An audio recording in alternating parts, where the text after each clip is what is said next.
বলছি এটা তো আমাদের খেলার নাম্বার। তোমার বাবার নাম্বারে ঘরের বেটা যায় রে। নাউজুবিল্লাহ তো আপনি গুলো কি বলতেছেন? আমরা কি করলাম? ঘরের বেটা যায় তো লজ্জা লাগে না, শরম লাগে না? তোর মার ভাতারের মোবাইলে ফোন করছে। ওমা গালাগালি করছেন কেন? আপনার কি মেয়ে জীবন হয়েছে নাকি পারিবারিক জীবন অসুখী? গাড়া কথা বলি পাঠা দেব রে খাসকির বেটা। আরে চাচি, আমরা তো আপনার ভালোর জন্য কল করেছি। আপনি সেই প্রথম থেকে বোকা দিয়েই যাচ্ছেন। তুই কেন ফোন করবি আর নাম্বারে মোবাইলে তোর মার ভাতার কিনে খেয়েছে?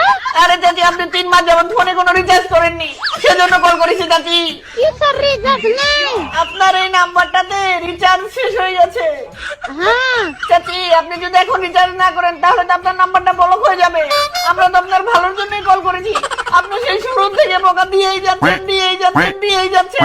আমার বুঝা ভুল আছে, একটা নাম্বার আমাকে খুব বিরক্ত করে জ্বালাইছে, তো অন্য নাম্বারে ফোন করছে। ছি চাচি, আপনি না জেনে না বুঝে কতগুলো কাজ দিলেন বলুন তো চাচি।